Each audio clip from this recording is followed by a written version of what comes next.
ഒരു 10 ദിവസം മുമ്പാണ് വടകര ടൗണിൽ ഒരു ചങ്ങായി ഇങ്ങനെ ഒരു പല്ലും കൂടി തേക്കാത്തൊരു വികൃത ജീവിനെ വൈകുന്നേരം നമ്മൾ കണ്ടത്. പോലീസിന് എപ്പോഴും, ഞാൻ പറഞ്ഞല്ലോ, പോലീസിന് എപ്പോഴും ഒരു സംശയ ദൃഷ്ടി ഉണ്ടാവും. പോലീസ് ഇങ്ങനെ വരുന്നുമ്പോൾ നമ്മൾ വിചാരിച്ച ഒരു MDMA കാരനാണെന്ന് വിചാരിച്ചേ. അവൻ്റെ പുറകെ ഇങ്ങനെ നോക്കി ഓനെ പിടിച്ചപ്പോൾ അവനോട് ചോദിച്ചു, നീ എവിടുത്തുകാരനാന്ന് വെച്ചപ്പോൾ പറഞ്ഞു, മലപ്പുറത്താണ് ഞാൻ ബാംഗ്ലൂരിൽ പഠിക്കുന്നു, ജോലി ചെയ്യുന്നു. എങ്ങനെ ഓർക്കാട്ടിലെത്തി എന്ന് പറഞ്ഞപ്പോൾ ഇൻസ്റ്റഗ്രാമിലൂടെ ഏറാമല പഞ്ചായത്തിലെ 9ാം ക്ലാസ്സുകാരുടെ വീട്ടിൽ വന്നവൻ അവൻ. ഇന്നലെ രാത്രി 10 മണിക്ക് ആ 9ാം ക്ലാസ്സുകാരുടെ വീട്ടിൽ കയറി കൂടിയ ചങ്ങാതി ഇന്ന് രാവിലെ 4 മണിക്ക് ആ വീട്ടിൽ നിന്ന് ഇറങ്ങി വന്നിട്ട് ആ 9ാം ക്ലാസ്സുകാരുടെ അച്ഛനും അമ്മയും അറിഞ്ഞില്ല പോലും. നമ്മളെ ഈ ഇട്ടാവട്ടത്ത് നടന്ന സംഗതി ആരെ വീടാന്നൊന്നും ഞാൻ അറിയില്ല. ഇടയ്ക്ക് നിങ്ങളെ വീട്ടിൽ തന്നെയായിരിക്കും, ഇടയ്ക്ക് എൻ്റെ അടുത്ത് തന്നെയായിരിക്കും. എൻ്റെ അടിയുണ്ട് 8ാം ക്ലാസ്സിലൊരു പെണ്ണ്. രണ്ടാമത് പിറ്റേ ദിവസം, ആ ദിവസം കഴിഞ്ഞു, ഓനെ പിടിച്ച് നമ്മൾ വേണ്ട പോലെ ചെയ്ത്. രണ്ടാമത്തെ ദിവസം നോക്കുമ്പോൾ നമ്മൾ ആറാമല വൈക്കിലിശ്ശേരി റോഡിലെ പള്ളീൻ്റെ മുമ്പിൽ ഇതേപോലത്തെ വേറൊരു അവതാരം. ഓനോട് ചോദിച്ചു, പ്രഭോ അങ്ങ് എവിടെയാണ്?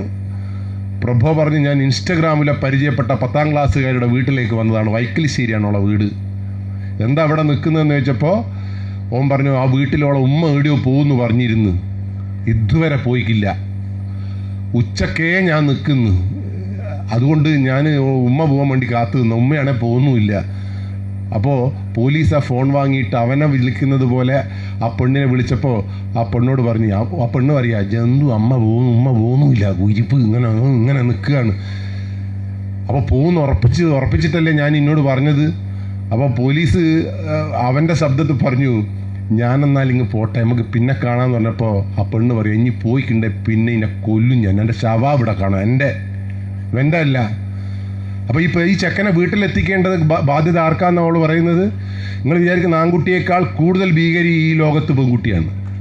അവസാനം ആ പെൺകുട്ടിയോട് പറഞ്ഞു, എന്നാലും നമുക്ക് വീട്ടിലേക്ക് വരാൻ പറ്റൂലല്ലോ, ഇനി പെട്ടെന്ന് ഇങ്ങോട്ടേക്ക് വാ, നമുക്ക് ഇവിടുന്ന് കാണാമെന്ന് പറഞ്ഞപ്പോൾ 5ാമത്തെ മിനിറ്റിൽ ഓട്ടോറിക്ഷയിൽ 10ാം ക്ലാസ്സിലെ കുട്ടി വൈക്കിശ്ശേരി ഓർക്കാട്ടൊരു പള്ളീൻ്റെ മുമ്പിലെത്തി. പ്രണയമാണ് ലോകത്തിലെ ഏറ്റവും വലിയ ലഹരി ഇപ്പോൾ. അപ്പോൾ കള്ളിനെ കുറിച്ചും കഞ്ചാവിനെ കുറിച്ചും മൊബൈൽ ഫോണിനെ കുറിച്ചിട്ടൊന്നുമല്ല ഇവിടെ ക്ലാസ് എടുക്കേണ്ടത്. മനുഷ്യത്വത്തെക്കുറിച്ചാണ് ക്ലാസ് എടുക്കേണ്ടത്, ഉത്തരവാദിത്ത ബോധത്തെക്കുറിച്ചാണ് ക്ലാസ് എടുക്കേണ്ടത്. ഒരു കുട്ടിക്ക് ഈ ഒരു മൊബൈൽ ഫോണും ഒരു കാമുകനെയും കൊടുത്താൽ ആ 2 സൈഡിലേക്കും പോകരുത്, എൻ്റെ കുടുംബമാണ്, എൻ്റെ പഠനമാണ്, എൻ്റെ വിദ്യയാണ് ഏറ്റവും വലുത് എന്ന് ബോധമില്ലാത്ത ഒരു സമൂഹത്തിൽ ആപത്തുകൾ സംഭവിച്ചുകൊണ്ടേയിരിക്കും.